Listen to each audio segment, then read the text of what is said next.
it hot, as it happen, it don't happen. My brother, Nachibo and also waiting with there for this country where they call Judicial. Make gonna see waiting they happen. Somebody came out yesterday when Injustice Binta Nyako stepped down and said she washed her hands of the case of Mazen Nnamdi Kanu, that period to the 3 years of holding Mazen Nnamdi Kanu, these people knows that there's no any charges being whatsoever that they can use to trap Mazen Nnamdi Kanu down. They try everything. They keep on buying time just to find out if there's any loophole that they will use to tie the young man down. But at the end of the day, you find out that Mazen Nnamdi Kanu made it clear that he will be the first and the last of Igbo man that they will ever persecute as long as this life is concerned. Make on hear waiting Sam Amade talk. Sam Amade is a business analyst and also a political analyst at the same time, and also he is the leader of the School of Thoughts in Abuja. He said, and I quote, what Justice Binta Nyako told me about Nnamdi Kanu's trial 2 years ago, that Binta Nyako, or Injustice Binta Nyako rather, told him that all the whole charges that the Fulani government are bringing upon Mazen Nnamdi Kanu is baseless. This is an open confession. He refused to say this thing long time ago because of maybe they will charge him for contempt of court or prejudice, what did they have to use to put it? A case that is before the court. You don't have to be commenting on it. That's exactly why Sam Amade have kept mute for over good 2 years. That the Binta Nyako told him that Mazen Nnamdi Kanu's case is not a political case, but rather they want to hide under politics to hold that young man because the young man is spoiling business for them. These are the other news that we are going to give to you this morning. This one is an open confession from the servant of the zoo, because Sam Amade, as far as I know, he is a servant of the zoo and he work under the zoo and he also do the biddings of the zoo. Sam Amade, my name Okute here. My name is Amandia Neze. So this man supposed to be my namesake, an Igbo man for that matter. So I don't know where he hails from, but we'll find out later. And other headlines we have here is if I didn't have a Tinubu support, I would have been sacked. Uju Kennedy, who knows what you are doing with Tinubu? Nonsense. EFCC chairman orders investigation into Bobrisky's allegations, invites very dark black man for questioning. Fuel subsidy, I disagree with Aliko Dangote doing Okupe, all these hungry scallywags. I beg my people, I think I will have another last but not the least here. Youth apprehended 5 indigents allegedly helping government to operate in Anambra community. My people, now we are heading into the news while we are here this morning. Like, share, comment, and make sure you subscribe. We don't have much time. The director of Abuja School of Social and Political Thoughts, Sam Amade, has stated that the charges against the leader of the indigenous people of Biafra, Nnamdi Kanu, do not make any sense legally. Hear it again. Let me repeat that word in case you don't know it. For the iPhone jazz or for the latecomers, make una hear this one again from a reputable Nigerian or a Zojurian. He said the director of Abuja School of Social and Political Thoughts, Mr. Sam, or rather Professor Sam Amade, has stated that charges against the leader of the indigenous people of Biafra, Nnamdi Kanu, does not make any sense. This one is not him speaking, but that is exactly what Binta Nyako told him 2 years ago. He just wake up now to say it. Look at the people who say they are fighting corruption. They are outspoken to stand before the public to defend themselves. This is coming after Justice Binta Nyako said she was going to recuse herself from Kanu's trial. Recall that during a hearing session on Tuesday, Kanu asked Justice Nyako to recuse herself from his ongoing trial, claiming she had failed to adhere to the orders issued by the Supreme Court. He made his request directly in the courtroom, emphasizing his dissatisfactions with the judicial proceedings. In response, Justice Nyako acknowledged Kanu's request, stating she would be happy to step down from that very particular case, knowing fully well that nothing is going to come out of it other than persecution instead of prosecution. She indicated that she would forward the case file to the chief judge for reassignment and any further necessary actions. Speaking via his X account, Amadi claimed that Nyako had suggested to him that the charges against the agitator do not make much sense.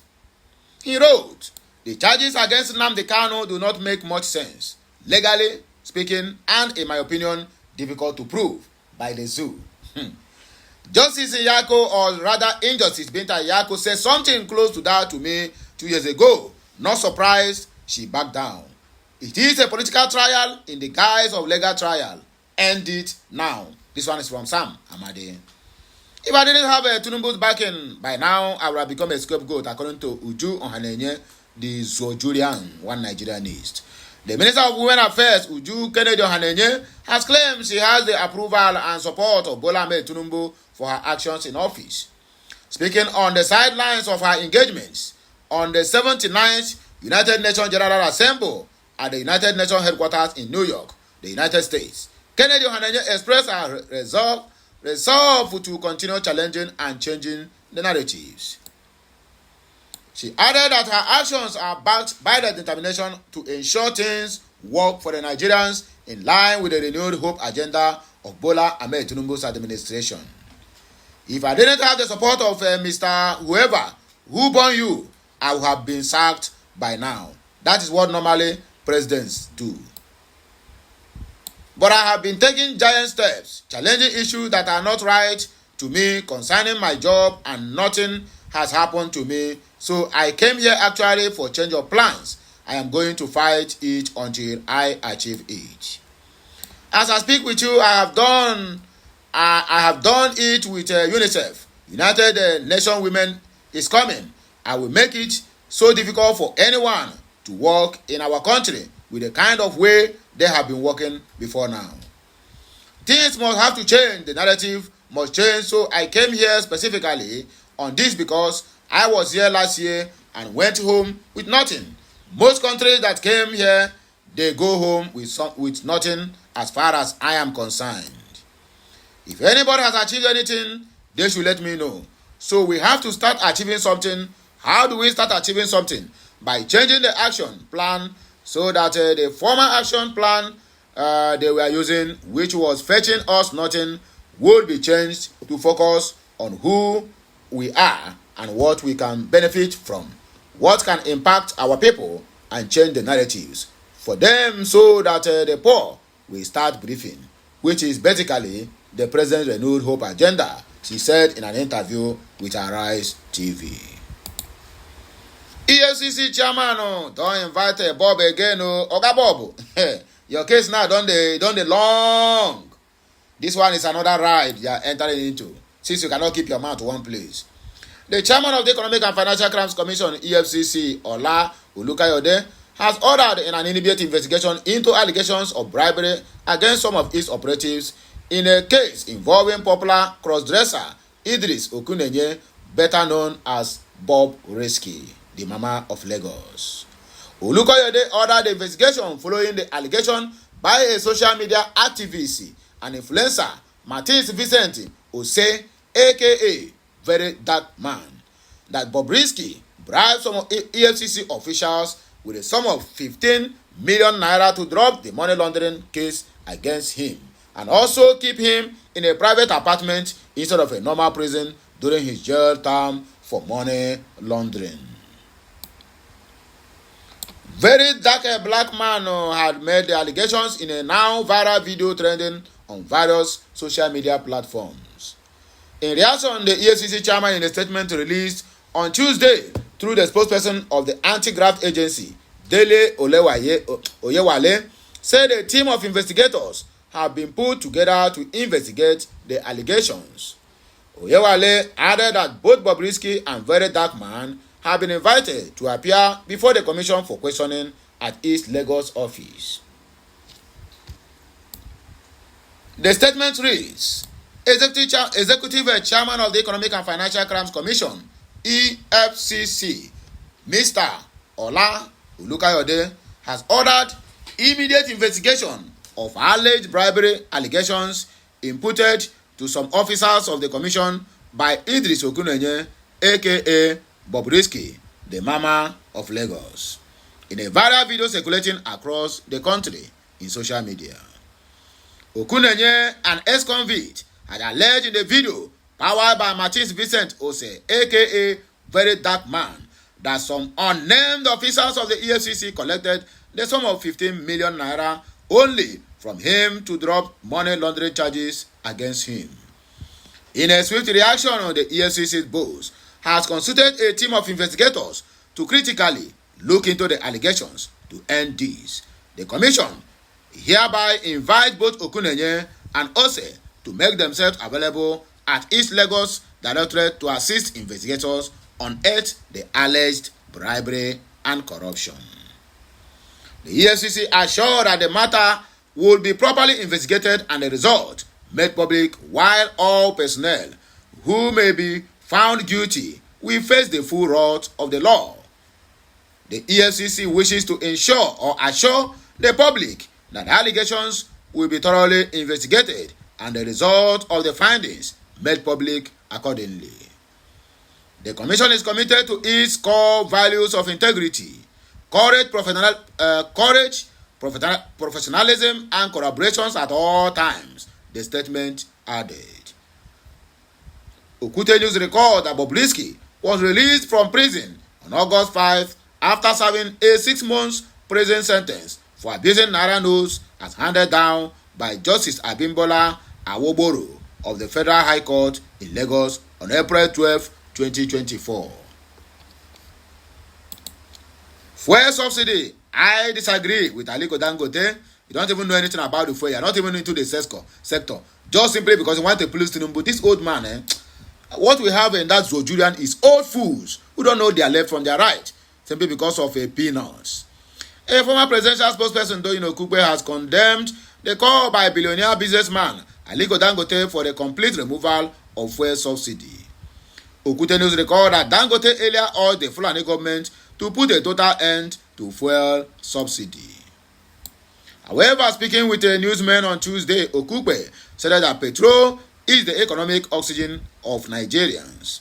He insisted that with the coming up of local refineries, some level of succor should be given to Nigerians.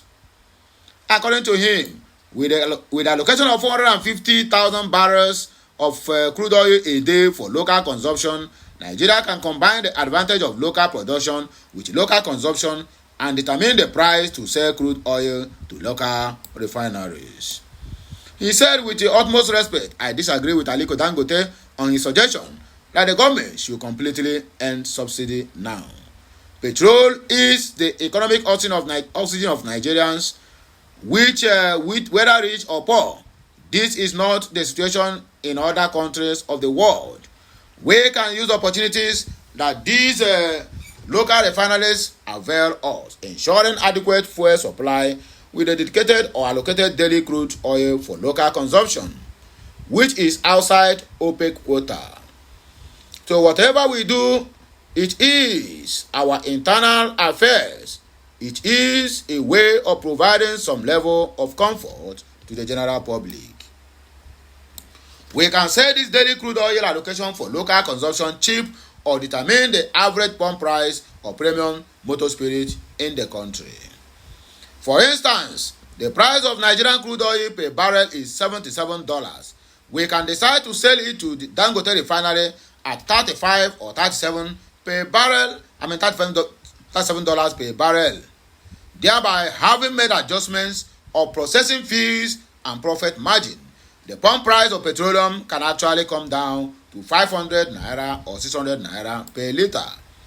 This will definitely bring a major relief, comfort, and succor to the masses. The last but not the least, youths that under apprehend 5 indigenes allegedly helping the government to operate in Anambra State. Vigilante youths of Obaro have orchestrated the arrest of 5 youths who have allegedly been aiding secessionist elements in their attacks on the local governments. Though Obaro has been plagued with violence as a result of oil mining activities and bunkering in the area, suspected Biafran secessionists have also been invading and damaging properties there. There have in recent times been attacks on police stations, local government secretariat, and even attack on United Nations officials who visited the area. But on Monday morning, youths of the area mobilized and apprehended some of the perpetrators. One arrested bandit, who was described as Eselu, was said to be responsible for most of the attacks, including inviting bandits who posed as freedom fighters. As of the time of filing this report, no report has been issued by the State Police Command, Tochukwu Ndume Tochukwu Ikenga. Anyway, my wonderful people, now here we go take back break. Like, share, comment, and make sure you subscribe to my channel for more interesting videos. Bye for now. Kemesiano.